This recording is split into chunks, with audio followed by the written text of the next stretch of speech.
सुन्नी इत्तेहाद council ਦੀਆਂ ਮਖਸੂਸ ਸੀਟਾਂ ਦਾ case supreme court ਦੇ ਮਹਿਫੂਜ਼ ਫੈਸਲੇ ਤੀਕ ਅਪੜ ਗਿਆ ਹੈ। ਇਲੈਕਸ਼ਨ ਕਮਿਸ਼ਨ ਦੇ ਫੈਸਲੇ ਮਗਰੋਂ ਜਿਹੜੇ ਪੀਟੀਆਈ ਦਾ ਉਮੀਦਵਾਰ ਜਿੱਤੇ ਸਨ ਉਹਨਾਂ ਸੁन्नी ਇत्तेहाद ਕੌਂਸਲ ਵਿੱਚ ਰਲਤ ਕਰਕੇ ਮਖਸੂਸ ਸੀਟਾਂ ਦੀ ਮੰਗ ਕੀਤੀ ਸੀ, ਪਰ ਇਲੈਕਸ਼ਨ ਕਮਿਸ਼ਨ ਨੇ ਇਹ ਸੀਟਾਂ ਉਹਨੂੰ ਦੇਣ ਦੀ ਥਾਵੇਂ ਦੂਜੀਆਂ ਜਮਾਤਾਂ ਨੂੰ ਦੇ ਛੜੀਆਂ। ਕੌਮੀ ਅਸੈਂਬਲੀ ਦੀਆਂ ਇਹਨਾਂ ਸੀਟਾਂ ਲਈ ਜੰਗ ਸੁਪਰੀਮ ਕੋਰਟ ਦੇ ਆਇਨੀ ਫੋਰਮ ਉੱਤੇ ਲੜੀ ਗਈ, ਜਿਹਦਾ ਫੈਸਲਾ ਛੇਤੀ ਆ ਜਾਵੇਗਾ। ਪਰ ਸਵਾਲ ਇਹ ਹੈ ਕਿ ਜਿਨ੍ਹਾਂ ਸੀਟਾਂ ਦਾ ਰੌਲਾ ਬਣੀ ਖਲੋਤਾ ਹੈ, ਇਹਨਾਂ ਉੱਤੇ ਮੁੰਤਖਬ ਹੋਣ ਵਾਲੇ ਲੋਕ ਕੌਣ ਨੇ?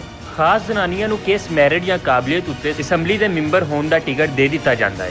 ਭੁਲੇਖਾ ਦੇ ਸਿਆਸੀ ਸੈੱਲ ਦੀ ਇੱਕ ਰਿਪੋਰਟ ਦੇ ਮੁਤਾਬਿਕ ਜ਼ਨਾਨੀਆਂ ਦੀਆਂ ਇਹਨਾਂ ਸੀਟਾਂ ਉੱਤੇ 90% ਉਹ ਮੈਂਬਰ ਬਣਦੀਆਂ ਨੇ ਜਿਨ੍ਹਾਂ ਦੀ ਅਹਿਲੀਅਤ ਸਿਰਫ ਕਿਸੇ ਸਿਆਸੀ ਖਾਨਵਾਦੇ ਨਾਲ ਜੁੜਤ ਹੁੰਦੀ ਹੈ ਜਾਂ ਕਿਸੇ ਵੱਡੇ ਬੰਦੇ ਦੀ ਪਰਚੀ। ਸੱਚੀ ਗੱਲ ਇਹ ਹੈ ਕਿ ਮਖਸੂਸ ਸੀਟਾਂ ਸਿਰਫ ਨਵਾਜ਼ਣ ਲਈ ਹੀ ਰੱਖੀਆਂ ਗਈਆਂ ਸਨ ਤੇ ਅੱਜ ਤੀਕਰ ਇਹਨਾਂ ਰਾਹੀਂ ਲੁਕਾਈ ਦੇ ਵੋਟਾਂ ਦਾ ਮਜ਼ਾਕ ਉਡਾਇਆ ਜਾ ਰਿਹਾ ਹੈ।